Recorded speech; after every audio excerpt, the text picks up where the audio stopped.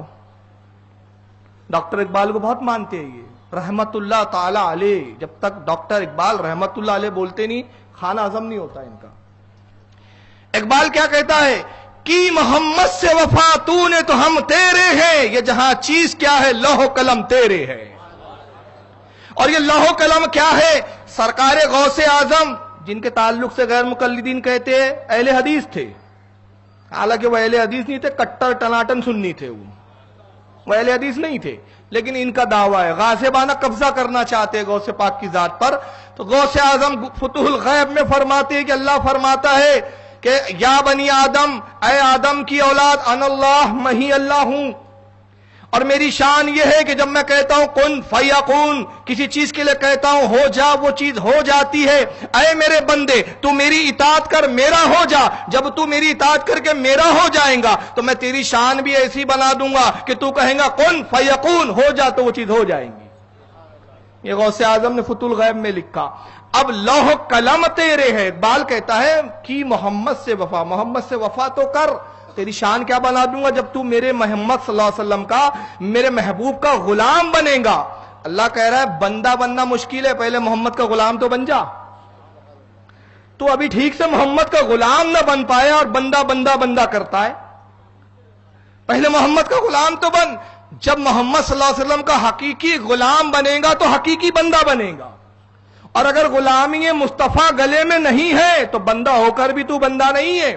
تو کی محمد سے وفا، محمد سے وفا تو کر۔ اللہ کہتا ہے ہم تیرے ہیں، میں تیرا ہو جاؤں گا، اور میں تیرا ہو جاؤں گا تو پھر کیا ہوں گا؟ یہ جہاں، یہ دنیا کیا ہے، یہ آسمان، جہاں میں یہ آسمان بھی آ گئے، جہاں میں یہ سیارے، ستارے، چاند، سورج، سیارے، یہ سب نباتات، حیوانات، صحرا، ریگستان، کیا نام ہے، آب، پانی، سب آ گئے، یہ سب جہان ہے۔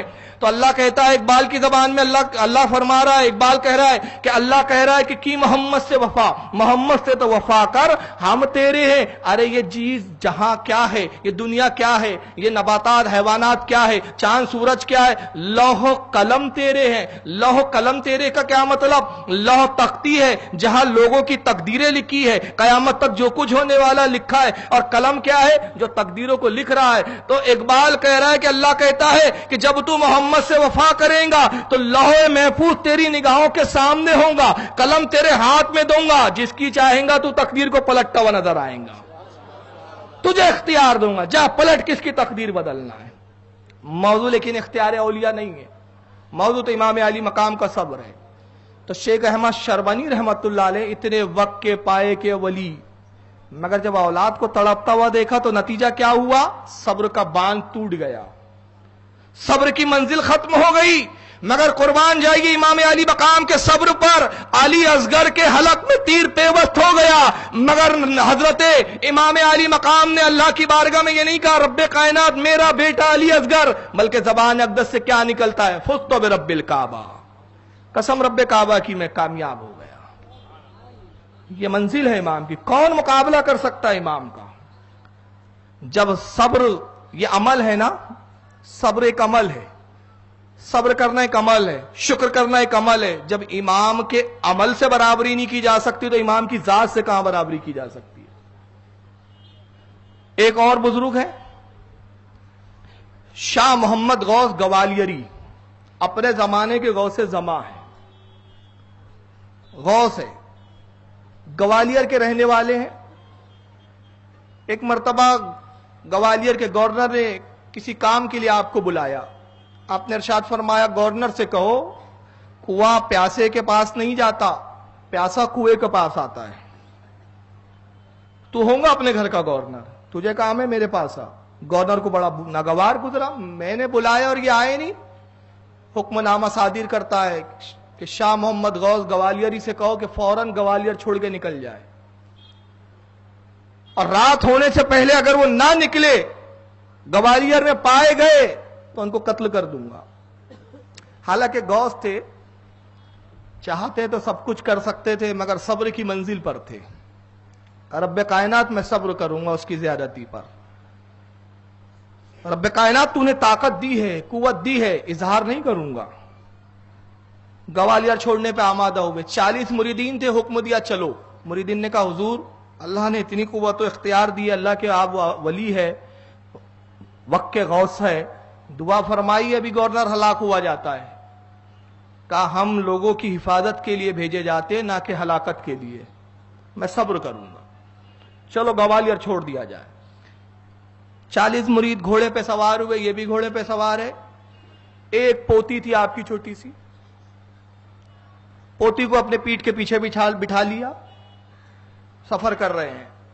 جب بیچ جنگل میں پہنچے، ڈاکوؤں کو پتا چل گیا کہ صاحب شاہ محمد غوث گوالیری سفر پہ جا رہے ہیں اور گوالیر چھوڑ کے جا رہے ہیں۔ اب مریدین بہت تھے، لوگ آتے تھے، نذرانے دیتے تھے۔ ڈاکوؤں نے کہا کہ بہت زیادہ مال اسباب لے کے جا رہے ہوں گے، چلو لوٹ لو، خوب مال ہوگا، جب ملکی بدل رہے تو پورا مال وال ساتھ میں لے کے جا رہے ہوں گے۔ ڈاکو آئے، چاروں طرف سے گھیر لیا۔ جب گھیرا تو مریدین نے کہا حضور کیا حکم ہے؟ کہا جنگ کی اجازت نہیں، صبر کرو، خبردار جو کسی نے میان سے تلوار نکالی، اپنے گھوڑوں کی رفتاروں کو بڑھاؤ اور نکلو یہاں سے، بھاگو۔ اب یہ بھاگنے لگے، ڈاکو نے پیچھا شروع کیا، ڈاکو پیچھے اور یہ گھوڑے سے بھاگے جا رہے ہیں۔ ڈاکو نے پہلے ایک سپاہی ان کے ایک مرید کو گھیرا جو سب سے پیچھے تھا، تلوار چلی، گردن تن سے جدا ہوئی، مرید گرا، گرتے وقت آواز دی یا مرشد اغثنی، ہے مرشد مدد کیجئے، المدد یا مرشد۔ آپ نے پلٹ کر دیکھا، گھوڑا آگے بڑھا رہے ہیں، مرید کی طرف التفات نہیں کیا۔ دوسرا مرید کٹ کے گرتا ہے، اس نے بھی آپ کو ندا کی مرنے سے پہلے۔ پھر تیسرے مرید کو ڈاکو نے گھیرا، انہوں نے پھر ندا کی، اس نے بھی ندا کی، اے مرشد میری مدد کیجئے۔ آپ نے اس کی بھی طرف توجہ نہ دی، اور ہر بار آپ یہ کہتے ہیں رب کائنات تو نے اختیار تو ضرور دیا ہے، مگر میں دعا نہیں کروں گا، میں تیری رضا پر راضی ہوں، تیری مرضی ہے، تو چاہے میرے جس مرید کو اپنے پاس بلا لے اور جس مرید کو چاہے میرے پاس رکھ، میں تیری رضا پر راضی ہوں۔ یہ کہتے ہوئے گھوڑا بڑھائے جا رہے ہیں۔ دوسرا مرید شہید ہوا، تیسرا مرید شہید، مرید پہ مرید شہید ہوتے جا رہے، یہاں تک کہ آپ ہر مرید کے گرنے پر، شہادت پر، صبر کی منزل پر قائم ہے، صبر پر موجود ہے، صبر کا دامن تھامے ہوئے۔ منظر یہ ہوتا ہے کہ ایک ڈاکو اور کچھ ڈاکو آپ کو گھیرتے ہیں، آپ گھوڑا بھگائے جا رہے ہیں، یہ بھی بھگا رہا ہے۔ ڈاکو چاہتا ہے کہ کسی طرح ان کو روکا جائے، کسی طرح ان کو ٹھہرایا جائے، مگر آپ نے گھوڑے کی رفتار بڑھائی۔ نتیجہ یہ ہوا کہ پیچھے آپ کی پوتی بیٹھی ہوئی تھی، اس کے کان میں بالیاں تھی سونے کی۔ ایک بدبخت ڈاکو کی نگاہ پڑی کہ کان میں سونے کی بالیاں ہیں، اور شیخ محمد غوث گوالیری کا حال یہ ہے کہ روکنے کے لیے تیار نہیں، اگر تلوار چلائیں گے تو بچی قتل ہو جائیں گی، بچی کو قتل کرنا مناسب نہیں ہے، مقصد تو دولت لوٹنا ہے۔ مریدوں کو اس لیے مارا کہ یہ محافظ تھے، جب محافظ نہ رہے تو اب کوئی فرق نہیں ہے کہ غوث محمد گوالیری کو ہم قابو میں پائے۔ یہ کہتے ہوئے آگے بڑھتے ہیں سوچتے ہوئے، اور اس کے بعد ایک ڈاکو نے اشارہ کیا، انگلی، ہاتھ بڑھایا، ہاتھ بڑھانے کے بعد آپ کی پوتی کے کان کی بالیوں پہ ہاتھ ڈالتا ہے اور بالیوں کو ایسا کھینچا کہ پوتی کا کان چیر جاتا ہے۔ بالی اس کے ہاتھ میں، کان چیرا، خون جاری ہوا۔ پوتی نے کرب و درد میں آواز دیتی ہے دادا جان میری خبر گیری کیجئے، دادا جان میری مدد کیجئے۔ آپ نے پھر بھی صبر کیا، آپ بھی صبر کا دامن تھامے ہوئے ہیں۔ اس کے بعد دوسرا ڈاکو قریب بڑھتا ہے، اس نے دوسرے کان کی طرف ہاتھ بڑھایا، بالیوں کو لیا، پھر کھینچا، اور جب کھینچا تو پھر کان چیرا، یہ بالی بھی اس کے ہاتھ میں گئی، دونوں کانوں سے خون جاری ہے۔ پھر پوتی چلاتی ہے دادا جان میری خبر گیری کیجئے، دادا جان میری طرف توجہ دیجئے۔ آپ نے پھر صبر کیا۔ اب تیسرا معاملہ یہ آتا ہے کہ گلے میں ایک ہار ہے آپ کے پوتی کے، ایک بدبخت آگے بڑھتا ہے اور گلے کے ہار کو کھینچنا چاہتا ہے، نتیجہ یہ ہوتا ہے کہ ہار ٹوٹنے کے لیے تیار نہیں، ہار ہاتھ میں آنے کے لیے تیار نہیں، گلے پہ وہ ہار کی رگیں پڑتی ہے اور وہ گھستا ہے، یہاں سے گلے سے خون جاری ہوا۔ پوتی نے چلا دادا جان میں مری جاتی ہوں، میں قتل ہوئی جاتی ہوں۔ بس محمد غوث گوالیری نے اس منظر کو پلٹ کر دیکھا، برداشت سے باہر ہو گیا، صبر کی منزل ختم ہو گئی، صبر کا دامن ہاتھ سے چھوٹ گیا، اپنا عصا ہوا میں لہراتے رب کائنات تو نے مجھے صبر اب تک عطا کیا، اب تک میں صابرین سے ہوں۔ رب کائنات اب صبر نہیں ہوتا، بعد اب پوتی کی جان پر آئی، اور جیسے ہی ڈنڈا ہوا میں لہراتے ہیں، عالم یہ ہے کہ وہ ڈنڈا تلوار میں تبدیل ہوتا ہے، سارے ڈاکوں کی گردنوں کو تن سے جدا کرتا جاتا ہے، پورے ڈاکو مر جاتے ہیں۔ آپ اس کرامت کے وقت خود بھی محفوظ، آپ کی پوتی بھی محفوظ، لیکن بات گھوم کر وہیں آ جاتی ہے کہ صبر کا دامن آپ بھی ہمیشگی کے طور پر نہیں تھام سکے۔ وقت کے غوث زماں تھے، مگر اولاد پر جب بات آئی، پوتی کو جب دیکھا تکلیف میں، صبر کا دامن چھوٹ گیا۔ مگر کربلا میں امام علی مقام کی ذات کو تو دیکھیں، نوجوان بیٹا علی اکبر شہید ہوا، آپ نے یہ نہیں کہا کہ مالک کائنات تیری بارگاہ میں میرا گلہ ہے، بلکہ عرض کیا کرتے رب قدیر تو گواہ ہے مالک کائنات۔ ابراہیم نے جب اپنے بیٹے اسماعیل کی قربانی پیش کی تھی تو ابراہیم کی آنکھوں پہ پٹی تھی، میری آنکھوں پہ پٹی نہیں ہے، میری اس قربانی کو اپنی بارگاہ میں قبول فرما۔ فزتو برب الکعبہ، قسم رب کعبہ کی میں کامیاب ہو گیا۔ ہر منزل پر امام شکر کا مظاہرہ کر رہے ہیں، ہر منزل پر۔ اب کچھ لوگوں کو غلط فہمی کیا ہوئی اس سے، کربلا کے جب انہوں نے ان حالات کو دیکھا کہ علی اصغر کٹے امام کچھ نہ کر سکے، علی اکبر شہید ہوئے امام کچھ نہ کر سکے، حضرت قاسم شہید ہوئے امام کچھ نہ کر سکے، حبیب ابن مظاہر گئے، زہیر ابن قین گئے، جانثار ساتھی چلے گئے، مسلم ابن اوسجا گئے، بڑے بڑے جاباز چلے گئے، ساتھی گئے، خاندان کے لوگ افراد قتل ہو گئے، شہید ہو گئے، امام کچھ نہ کر سکے، حتیٰ کہ یہ امام خود شہید ہو گئے، پھر بھی امام اپنے آپ کو بھی نہ بچا سکے۔ ارے یار یہ بریلیوں کا کیسا عقیدہ ہے، یا غوث المدد، یا علی المدد، یا حسین المدد۔ تو نتیجہ یہ ہوا کہ یہ منظر دیکھ کے کچھ کے عقیدے خراب ہوئے، اور کیسے عقیدے خراب ہوئے؟ کسی لکھنے والے نے تو لکھ دیا کہ جس کا نام محمد یا علی ہے وہ کسی چیز کا اختیار نہیں رکھتا، نہ محمد کو اختیار رکھتے ہیں نہ علی۔ لکھنے والے مولوی اسماعیل دہلوی کتاب تقویت الایمان آج بھی چھپ رہی ہے، بلکہ مفت میں بھی بٹتی ہے، کبھی کبھی کفر مفت میں بھی بانٹا جا رہا ہے۔ اور اسی بات کو لے کر کچھ لوگوں نے تصورات بنائے، پروجیکٹر نہیں ہے ورنہ میں کلپ سناتا۔ توصیف الرحمان غیر مقلدوں کے ایک عالم ہے، سعودیہ میں 10x10 کے کمرے میں تقریر کرتے ہیں، کہتے علی مشکل کشا نہیں۔ یہ ان کی تقریر کی ویڈیو ہے، بہت سی تقریروں میں شاید دکھایا بھی ہے میں نے۔ علی مشکل کشا نہیں، اگر علی مشکل کشا ہوتے تو غزوہ خیبر کے وقت رسول اللہ نے کہا آئین علیو، کہاں ہے علی؟ لوگوں نے کہا ان کی آنکھیں خراب ہو گئی، تو کہا وہ مشکل کشا نہیں ہوتا جس کی آنکھیں خراب ہو جائیں۔ علی اپنی آنکھیں خود درست نہیں کر سکتے، تو علی جب اپنی آنکھیں درست نہیں کر سکتے تو دوسروں کی کیا مدد کریں گے؟ علی مشکل کشا نہیں۔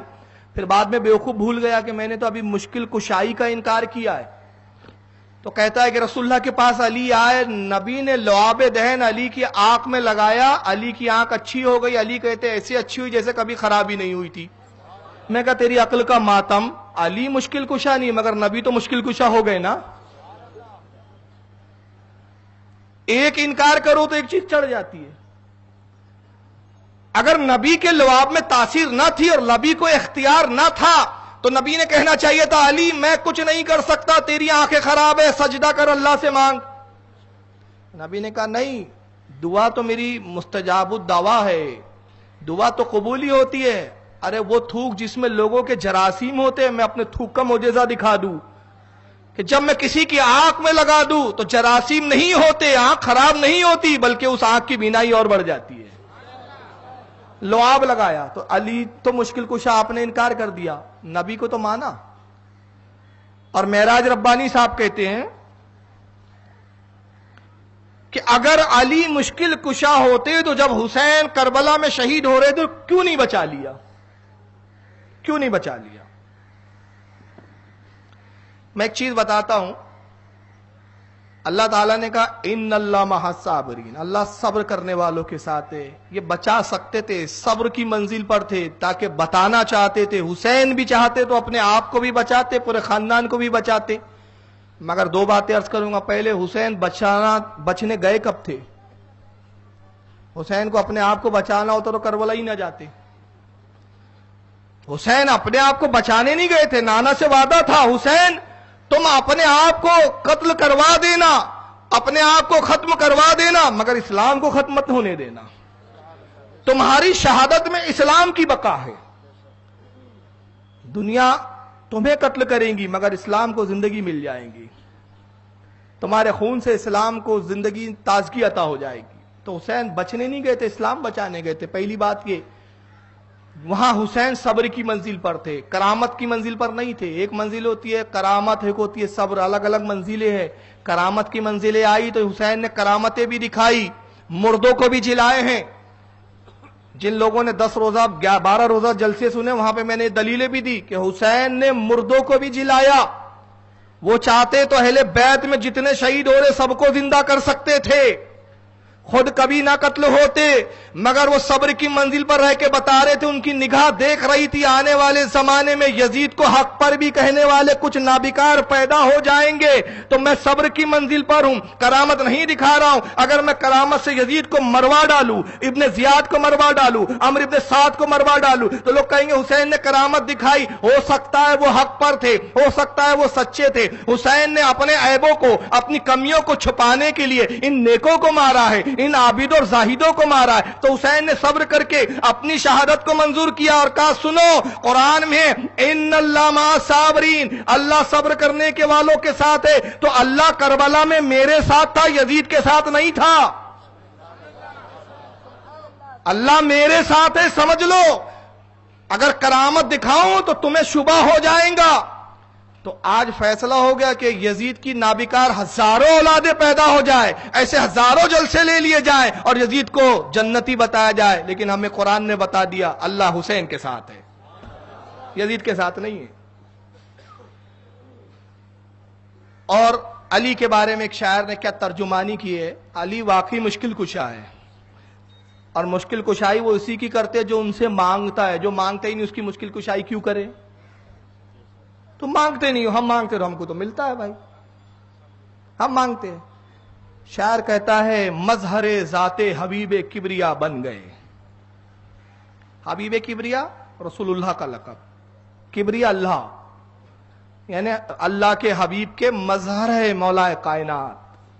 مظہر ذات حبیب کبریا بن گئے، تنگ دستی میں دست خدا بن گئے. عمر مشکل میں ساری گزاری مگر ساری دنیا کے مشکل کشا بن گئے. عمر مشکل میں ساری گزاری مگر ساری دنیا کے مشکل کشا بن گئے. اب حسین کو علی نے کیوں نہیں بچایا، رسول نے کیوں نہیں بچایا؟ اس کا جواب شاہ عبد العزیز محدث دہلوی بہت پہلے دے چکے ہیں. اور شاہ عبد العزیز محدث دہلوی شاہ ولی اللہ صاحب کے صاحبزادے، جن کو دیوبندی بھی مانتے غیر مقلد بھی مانتے. شاہ ولی اللہ کے پاس ایک عیسائی آتا ہے، کہتا ہے حضور آپ کے نبی کو اختیار ہے؟ کہا ہے. نبی کے داماد علی کو بھی اختیار اللہ نے دیا، طاقت و قوت دی؟ کہا ہے. تو کہا پھر یہ بتائیے کہ جب اختیار تھا تو نبی نے اپنے نواسے حسین کو کربلا میں کیوں نہیں بچایا؟ تو شاہ عبد العزیز فرماتے وہ عیسائی تھا، کہا انہوں نے اس لیے نہیں بچایا کہ وہ رب کی سنت ادا کر رہے تھے. رب نے اپنے بیٹے عیسیٰ مسیح کو سولی سے نہیں بچایا تو وہ نواسے کو کیوں بچاتے؟ یہ جواب تھا. حالانکہ یہ آپ سوچیں گے یار یہ تو توہین کر دی انہوں نے. توہین نہیں ہے یہ اس کے عقیدے کے مطابق. ہمارے عقیدے کے مطابق عیسیٰ مسیح تو آسمان پر اٹھا لیے گئے. اس کے عقیدے کے مطابق یہودیوں نے عیسیٰ علیہ السلام کو سولی پہ چڑھا دیا اور عیسیٰ خدا کے بیٹے ہیں. تو کہا کہ خدا اپنے بیٹے کو نہیں بچا سکا تو معاذ اللہ کیا خدا مجبور تھا؟ نہیں، بلکہ یہ نہیں، قرآن میں تو کئی جگہ ذکر آیا کہ بنی اسرائیل نے ایک ایک دن میں کئی ہزار نبیوں کو شہید کیا، ایک ایک دن میں کئی سو نبیوں کو قتل کیا، کئی ہزار نبیوں کو قتل کیا۔ اللہ کیا معاذ اللہ مجبور تھا کہ اپنے نبیوں کو نہ بچا سکا؟ یہ نہیں ہے، اس کی حکمت ہے۔ نبیوں کو اس لیے نہیں بچایا، وہ بچانے پر قادر تھا، مگر کل نفس ذائقۃ الموت کے تحت ہر جاندار کو، ہر مخلوق کو موت کا مزہ چکنا ہے۔ ان انبیاء کو بھی بحیثیت انسان اور بشر کے موت کا مزہ چکنا تھا، انہیں بھی موت آنی تھی، مگر یہ اللہ کا انعام ہے کہ انہیں شہادت کی موت دی گئی، کیونکہ تمام اموات میں، تمام موتوں میں جتنی طرح کی موتیں آتی اس میں سب سے افضل شہادت کی موت۔ تو امام حسین کو بھی انتقال کرنا تھا، اور رسول اللہ کو بھی وعدہ الہی کے تحت ایک آن کے لیے موت آئی، مگر افضل موت تو یہ ہے کہ شہادت کی، تو نبی کے نواسے کے لیے افضل موت کو چنا گیا۔ اب آئیے میں ایک چیز یہاں پہ ایک حدیث سناتا ہوں سند کے ساتھ کہ مولا کائنات کو اللہ نے اختیار دیا ہے۔ روایت ہے عن زید ابن ارقم رضی اللہ تعالیٰ عنہ، حضرت زید ابن ارقم روایت کرتے ہیں ان النبی صلی اللہ علیہ وسلم، اللہ کے رسول نے ارشاد فرمایا من کنت مولاہ فعلی مولا، جس کا میں مولا اس کا علی مولا۔ مولا کے معنی ہوتے مددگار۔ اس حدیث کو یہ واحد کتب احادیث میں، ذخائر حدیث میں یہ واحد حدیث ہے جس کے راوی 30 صحابہ اکرام ہیں۔ یہ واحد حدیث، کتنے صحابہ اس کے راوی ہے؟ 30۔ اور دوسری اس حدیث کی خاصیت بتاؤں میں آپ کو، یہ کتب حدیث، ذخائر حدیث میں واحد یہ حدیث ہے من کنت مولاہ فعلی مولا، یہ واحد حدیث ہے جس کے راوی عشرہ مبشرہ ہے، وہ 10 صحابی جن کو جنت کی بشارت دی گئی، اور متعدد محدثین نے اس کو روایت کیا۔ مگر یہ حدیث چونکہ حضرت علی کی اختیار اور ہماگیریت پر دلالت کرتی ہے اور رسول اللہ کے مولا ہونے پر دلالت کرتی ہے تو ہضم نہیں ہوا، تو غیر مقلدین کے ایک مولوی ہے زبیر علی زئی، ابھی ابھی مرے ہیں، وہ کہتے نہیں مولا کے معنی جگری دوست ہوتے ہیں، مددگار کے نہیں ہوتے، جگری دوست کے ہوتے ہیں۔ اچھا چلو، اگر مولا کے معنی جگری دوست کے ہی ہوتے ہیں تو قرآن میں اللہ نے بھی اپنے لیے لفظ مولا کا استعمال کیا ہے، تو اللہ جگری دوست کے معنی میں کہ مددگار کے؟ اب یہ بتا دیجئے آپ، قرآن میں ہے اللہ ارشاد فرماتا ہے واعف عنا، اے پروردگار ہمیں معاف فرما دے، یہ دعا تعلیم کی گئی قرآن میں، واغفر لنا، اور ہمیں بخش دے، وارحمنا، ہم پر رحم فرما، انتا مولانا، تو ہی ہمارا مولا ہے۔ پہلے کہا جا رہا ہے بخش دے، رحم فرما، تو رحم فرما کس سے کہیں گے؟ جو مددگار ہوں گا، جو عطا کرنے کی طاقت رکھتا ہوں گا۔ اے اللہ تو عطا کرتا ہے تو ہمیں کیا عطا کر؟ ہم پر رحم کر۔ ہمیں کیا عطا کر؟ بخشش عطا کر۔ ہمیں کیا عطا کر؟ ہمیں معافی کا پروانہ دے۔ کیوں؟ اس لیے کہ تو ہمارا مولانا ہے، مولا ہے۔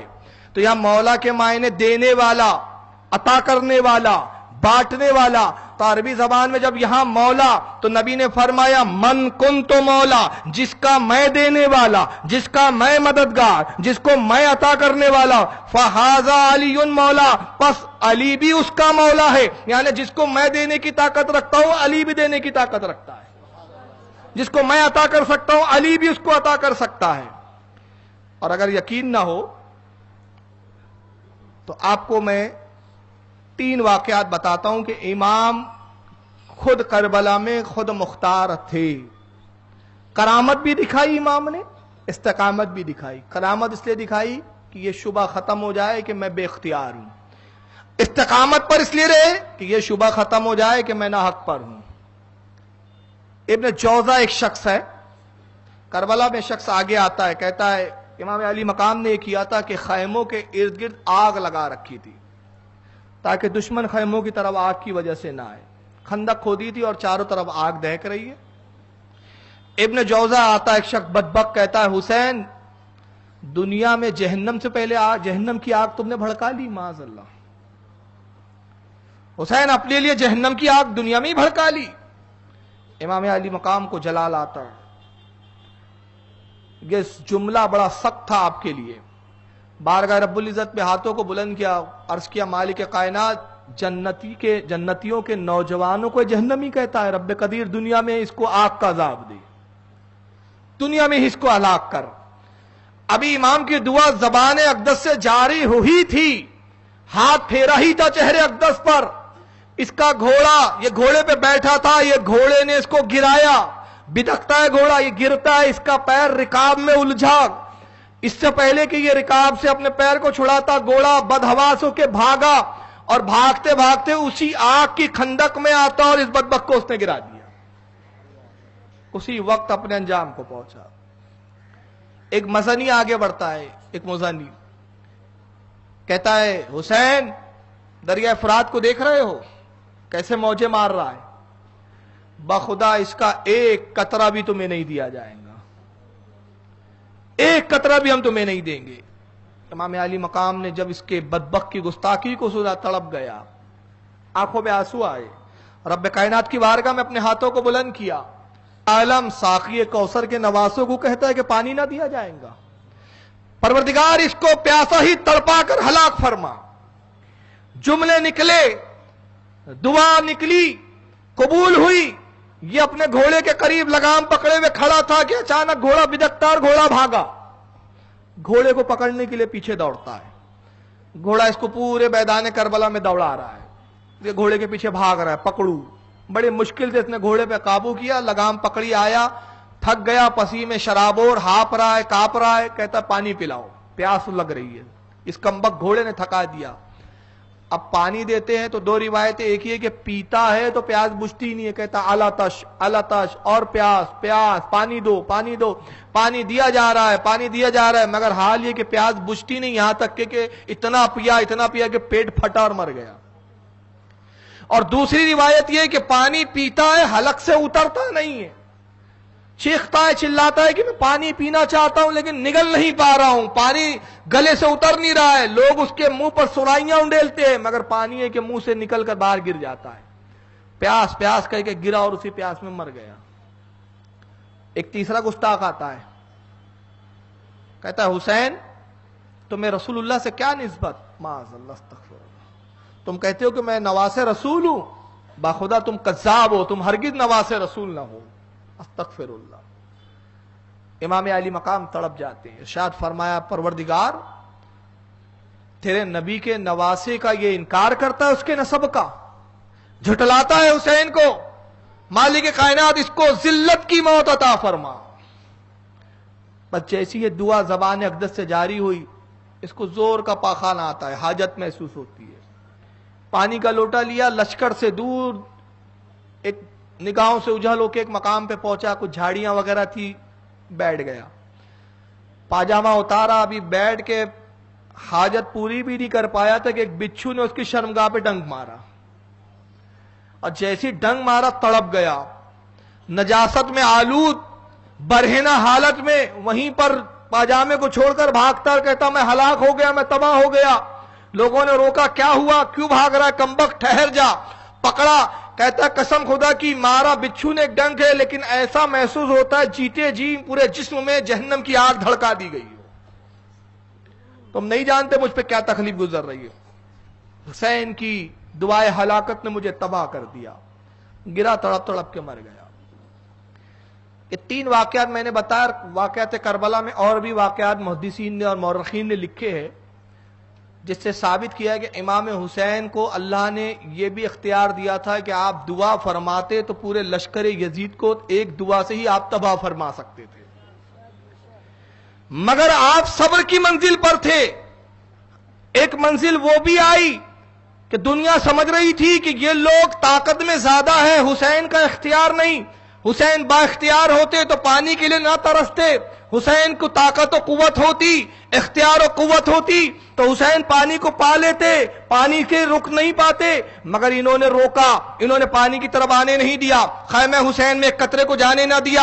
مطلب یہ ہوا کہ حسین بے بس تھے, بلکہ یہ نہیں تھا. امام علی مقام جب جنگ کے لیے تشریف لے گئے, گھوڑے پہ سوار ہوئے, نہر فرات پر پہنچے, آپ لڑتے ہوئے, قتل کرتے ہوئے نہر فرات پر گئے, گھوڑے کو نہر فرات میں اتارا, اور اتارنے کے بعد اپنے دستے مبارک کو پانی میں ڈالتے ہیں اور پھر چلو بنا کے پانی لیا، مگر قریب تھا کہ آپ پیتے، شمر مردود چیختا ہے حسین وہاں تم پانی پی رہے ہو، تمہارے خیموں کا حال کیا ہے دیکھو، اپنے اہل بیت کا حال دیکھو، اپنے گھر والوں کی خبر لو، خیموں میں آگ لگ گئی ہے، وہاں تباہی مچی ہوئی ہے۔ امام علی مقام نے جب اس مکر و فریب کے پیکر کے جملے سنے، آپ نے پانی کو وہی چھوڑ دیا، گھوڑے پہ بیٹھ کے آپ خیموں کی طرف جاتے ہیں۔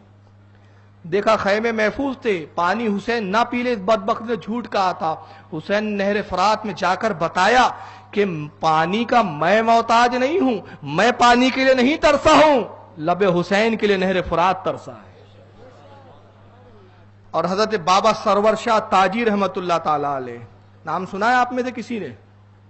بمبئی سے تعلق رہا ہے اس ہستی کا، ناگپور کے شہنشاہ حضرت سرکار تاج الاولیاء کے مرید اور خلیفہ ہے۔ تقریباً 38 حج کیے ہیں انہوں نے بمبئی کی سرزمین سے بذریعہ پانی کا جہاز، اور غالباً یہاں سرور شاہ چوک بھی ہے ایک جگہ پہ، جہاں تک میں جانتا ہوں، ہے نا، بازو میں ہی ہے، ماشاءاللہ۔ چلیے دیکھیں، خوش قسمتی کہ سرور شاہ چوک جہاں سرکار سرور شاہ تاجی تشریف لاتے تھے، انہی کے سائے میں آج بیان کر رہا ہوں۔ بابا سرور شاہ کیا فرماتے ہیں؟ آواز دے تو ساقیے کوثر نکل پڑے۔ امام علی مقام روتے تھے تو کیا ہوتا تھا؟ اس منظر کو منظر کشی کی ہے کہ ساقی کوثر، جو کوثر کا جام پلانے والی ذات رسول اللہ کی، جب امام حسین آواز دیتے روتے تو یہ نکل جاتے تھے نبی پاک، اور اپنی لعاب اپنی زبان اقدس حسین کے دہن میں ڈال دیتے تھے، اور امام حسین رسول اللہ کی زبان کو چوس کر پیاس بجھاتے تھے۔ تو آواز دے تو ساقی کوثر نکل پڑے، چاہے تو نہر فرات خیمے سے نکل پڑے۔ حسین چاہتے تو خیمے سے نہر فرات نکال سکتے تھے، چاہے تو نہر فرات خیمے سے نکل پڑے۔ یہ امتحان صبر حسین ہے سرور، انگلی زمین پہ رکھ دے تو سمندر نکل پڑے۔ یہ امتحان صبر حسین ہے سرور، انگلی زمین پہ رکھ دے سمندر نکل پڑے۔ جس کا نانا اپنی انگلیوں سے دریا جاری کر سکتا ہے نہروں کی، کیا اس کے نواسے کو اللہ نے اتنا کمال نہیں دیا تھا کہ انگلی رکھتے تو سمندر جاری ہو جاتا؟ کیوں؟ ہر بیٹا اپنے باپ کی امانتوں کا، مقام و مراتب کا، صلاحیتوں کا وارث ہوتا ہے، اور حسین تو بدرجے اتم اپنے نانا کے وارث تھے۔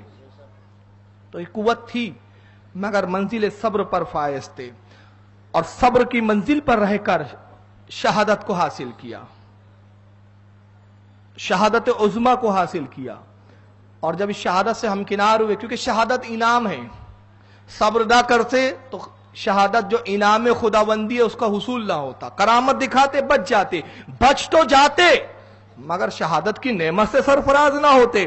حسین نے صبر کو دیا اور اس کے عوض رب کائنات کی بارگاہ سے شہادت کے تحفے کو لیا، کیونکہ وہ جانتے تھے اس تحفے کے حصول کے بعد بظاہر یہ شہادت تو فنا ہونا ہے، یہ شہادت تو دنیا سے رخصت ہو جانا ہے، یہ بظاہر ہے، مگر حقیقت کیا ہے؟ وَلَا تَحْسَبَنَّ الَّذِينَ قُتِلُوا فِي سَبِيلِ اللَّهِ أَمْوَاتًا بَلْ أَحْيَاءٌ عِندَ رَبِّهِمْ يُرْزَقُونَ۔ خبردار ہو جاؤ، جو اللہ کی راہ میں شہید ہو جائیں ان کو مردہ نہ کہو، بَلْ أَحْيَاءٌ، بلکہ وہ زندہ ہے، عِندَ رَبِّهِمْ یرزقون، اور رب کی جانب سے ان کو رزق دیا جاتا ہے۔ حسین کیسے زندہ ہے؟ جب لشکر یزید کوفہ سے دمشق کی طرف بڑھا سر حسین کو لے کر، میرے خیال سے یہاں تک کہ واقعات تو کل بھی شاید حضرت نے سنائے ہوں گے آپ کو، اور میرے جہاں بیان چل رہے ہیں آج وہ بھی مجمع یہاں موجود ہے، تو کل میں نے کوفہ کے حالات تک وہاں چھوڑا تھا۔ اور چونکہ دین اسلام چینل کے ذریعے ایک بڑا طبقہ مسلمانوں کا اور سنیوں کی ایک بڑی جماعت اپنے گھروں میں سن رہی ہے مسلسل، تو اس کا تسلسل اور اس کی جو ترتیب ہے میری وہ برقرار رہے، تو میں یہاں سے بھی شروع کر رہا ہوں۔ یہاں پہ بھی کمال حسین آپ نظر دیکھتے جائیں کہ جب کوفہ سے دمشق کی طرف گئے امام حسین کے سر کو اور یہ سب اہل بیت نبوت کے افراد کو لے کر یہ قیدی بنا کر